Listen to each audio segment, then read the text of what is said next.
জাহান্নাম যখন কিয়ামতের দিকে তেরে তেরে আসতে থাকবে, জাহান্নামীদেরকে খাওয়ার জন্যে 70,000 ফেরেশতা, এক একজন ফেরেশতা 70,000 শিকল দিয়ে বেঁধে রাখবে। 70,000 ফেরেশতা মিলে জাহান্নামকে আটকে ধরে রাখতে পারবে না। ভয়ঙ্কর আত্মচিৎকার দিবে জাহান্নাম জাহান্নামী মানুষদেরকে খাওয়ার জন্যে। ফেরেশতা আল্লাহকে বলবে, মালিক, জাহান্নামকে ধরে রাখতে পারছি না গো আল্লাহ। আল্লাহ রাব্বুল আলামিন তখন একটা পাত্র থেকে কয়েক ফোঁটা পানি জাহান্নামের মধ্যে ছেড়ে দিবে। ছেড়ে দেওয়ার সাথে সাথে জায়গায় জাহান্নাম নিস্তেজ হয়ে ঠান্ডা হয়ে যাবে। ফেরেশতারা বলবে, মালিক, এমন কি পানি দিলা গো, যেই পানি দেওয়ার কারণে জাহান্নাম ঠান্ডা হয়ে গেল?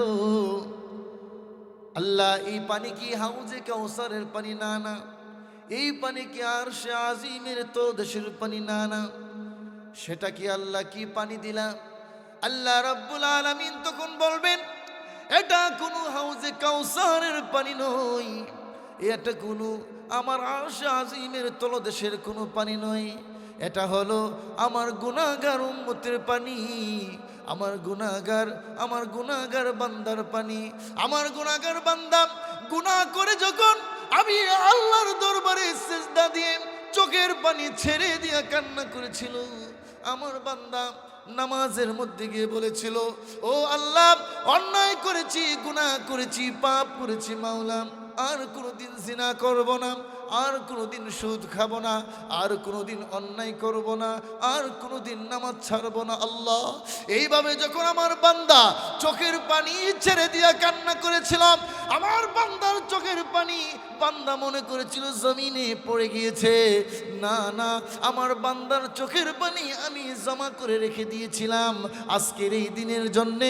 আমার বান্দার চোখের পানি দিয়া জাহান্নামের আগুন নিভাইয়া দিলাম। কিয়ামতের মাঠে দুনিয়ার জমিনে যদি আমরা যতই গুনাহ করি না কেন, গুনাহ করার পরে যদি আমরা জীবনের শেষ মুহূর্তে গিয়ে যদি আল্লাহর দরবারে গিয়ে 2 ফোঁটা চোখের পানি ছাড়তে পারি, আমার আল্লাহ আমাদের জিন্দেগীর গুনাহগুলো মাফ করে দেন। আল্লাহ রাব্বুল আলামিন বলেন, বান্দা, তুমি কত গুনাহ করেছো, তোমার গুনাহ কত বড়? আল্লাহ বলেন, তোমার গুনাহ যত বড়, আমি আল্লাহর দয়া তত বড়।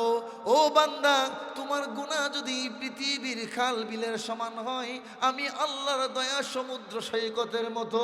ও বান্দা, তোমার গুনাহ যদি পৃথিবীর এক প্রান্ত থেকে আরেক প্রান্ত পর্যন্ত হয়, আমি আল্লাহর দয়া জমিন থেকে আসমান পর্যন্ত। তুমি যত গুনাহই করো না কেন, লা তাকনাতু মির রাহমাতিল্লাহ, ইন্নাল্লাহা ইয়াগফিরুয যুনুবা জামিআ।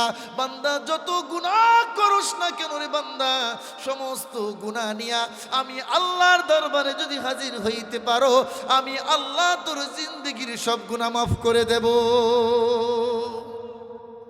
এক যুবক অনেক গুনাহ করে ফেলেছে, কিন্তু সে লজ্জায় মসজিদে যেতে পারে না। আছে না এরকম?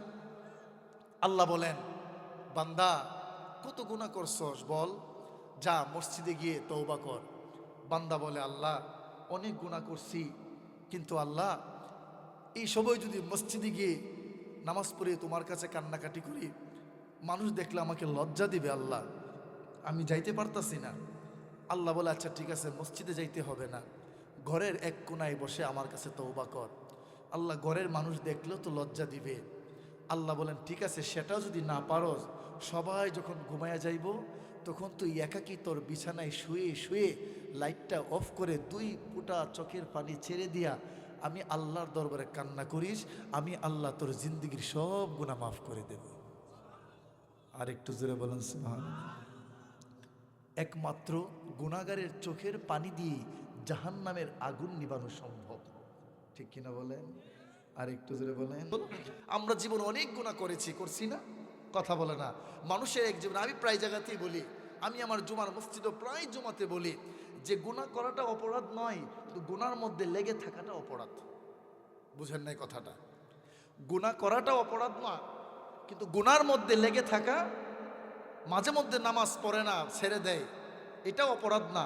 লাগাতার নামাজ ছেড়ে দেওয়া, 50 বছর 60 বছরের জিন্দেগিতে এক ওয়াক্ত ফজরের নামাজ নাই, এটা অপরাধ। কথা বলেন ঠিক কিনা? এটা অপরাধ। সুদ খাওয়াটা অপরাধ নয়, তবে সুদ খাইতে খাইতে সেটার মধ্যে লেগে থাকা, সুদ খেয়েই মৃত্যুবরণ করা, সেটা অপরাধ। ঠিক কিনা বলেন? আর একটু জোরে বলেন। তাহলে অন্যায় করাটা অপরাধ নয়, বরং অন্যায়ের মধ্যে দীর্ঘ লম্বা সময় লেগে থাকা, সেটা হলো অপরাধ। ঠিক কিনা বলেন? এই জন্য 365 দিনের ভিতরে এমনও আমার যুবক ভাইয়ের আছে একদিন ফজরের নামাজ পড়ে না। আছে না এরকম? আর একটু জোরে বলেন। আল্লাহ বলেন, বান্দা, তোর বন্ধু তোকে একটা কল দেয়, কল দেওয়ার সাথে সাথে তুই রিসিভ করস। যদি কল দেওয়ার পরে ধরতে না পারস, তুই আবার পাল্টা এটাকে ব্যাক করস। করে না? কথা কয় না। কিন্তু বান্দা, তো আমার চাইতে কি তোর বন্ধুই বেশি আপন হয়ে গেল? তোর বন্ধুর চাইতে তো আমি বেশি তোর আপন। ঠিক কিনা বলে? আর একটু জোরে বলেন। আল্লাহ বলেন, তোমার যখন কেউ ছিল না তখন ছিলাম আমি, আর এখন তোমার সব হয়েছে, পর হয়েছি আমি। ঠিক কিনা? আল্লাহ আরো বলেন, যখন তোমার কেউ ছিল না তখন ছিলাম আমি, আবার যখন তোমার কেউ রবে না তখনও রব আমি। ঠিক কিনা বলেন? আর একটু জোরে বলেন।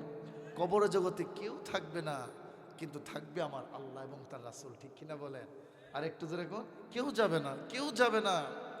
আপনি যত কোটি টাকার মালিক হন না কেন, বাংলাদেশের সবচেয়ে প্রভাবশালী যমুনা গ্রুপ অফ ইন্ডাস্ট্রিজের চেয়ারম্যান নুরুল ইসলাম সাহেব, তিনার বাড়ি ঢাকা দুহারে। সেই নুরুল ইসলাম সাহেবের কবর আমি দেখে এসেছি, ভেঙে চৌচির হয়ে গিয়েছে সেই কবরটা মেরামত করার মতো কোনো মানুষ নাই, অথচ তার সম্পত্তি অভাব। যমুনা গ্রুপ অফ ইন্ডাস্ট্রি বাংলাদেশের সবচেয়ে বড় গ্রুপ, যমুনা গ্রুপ। তিনিও যখন ইন্তেকাল করলেন, তিনি কিন্তু তিনার দামি কাপড় নিয়ে মরতে পারেন নাই। ওই মালকিনে যে কাপড়, সাদা 3 টুকরা কাফনের কাপড়, এই সামান্য 500-1000 টাকা দামের কাপড় নিয়ে তিনি পৃথিবী থেকে বিদায় হইতে হয়েছে। কিনা বলেন? কেউ যাবে না, সন্তান, স্ত্রী, কেউ না। আপনার প্রিয়তমা স্ত্রী, এই যে সুদের টাকা যে লাগায় যে এই বিল্ডিং তুললেন 24 তলা 20 তলা, এই যে ঘুষ খেয়ে সুদের টাকা খেয়ে যে এত গাড়ি বাড়ি টাকা পয়সা জমালেন, আল্লাহর কসম, আপনার সন্তান, আপনার স্ত্রী, আপনার মা বাবা, কেউ মায়ের একটাও নিবে না। এই 24 তলা বিল্ডিং ভোগ করবে, আপনার সয় সম্পত্তি ভোগ করবে আপনার সন্তান, আপনার স্ত্রী, আপনার মা বাপ, সুদের টাকার ইনকামের বাড়ি, আর মায়ের 1 লাখ খাবেন আপনি কবরের ভিতরে। ঠিক কিনা বলেন? আর একটু জোরে গান। মায়ের কে খাবে? আপনি সুদের টাকা ইনকাম করে 24 তলা বিল্ডিং তুললেন, এই বিল্ডিং ভোগ করবে সবাই, আর মায়ের খাইবেন কবরে, গুতা খাইবেন 1 লাখ নেই, ফিরা খাইতে 1 লাখ। ঠিক কিনা বলেন? আর একটু জোরে গান। এক বেটা সুদের ব্যবসা করে। কিসের ব্যবসা? সকালে ঘুমতে উঠতে সুদের ব্যবসা, লাভের লাভ। তো ছোট ভাই আবার তাবলিগ করে। তাবলিগ বুঝেননি? তাবলিগ বুঝেন না? বড় ভাই সুদের ব্যবসা করে, আর ছোট ভাই তাবলিগ করে। ছোট ভাই তাবলিগ করতে করতে ছোট ভাই বলতেছে যে, বড় ভাইরে বুঝাইতেছে, ভাই, এই যে তুমি যে এই সুদের ব্যবসাটা করতেছো, এই পরের জন্য কেন এত ইনকাম করতেছো বলো? হ্যাঁ, তাবলিগ করে বেশি পণ্ডিত হয়ে গেছিস গা? হ্যাঁ, আমি পরের জন্য করতেছি গো, এগুলো তো সব আমার নিজের জন্য করতেছি। বউ আমার, বাচ্চা আমার, মা আমার, বাপ আমার, ওরা পর হইলো কিভাবে?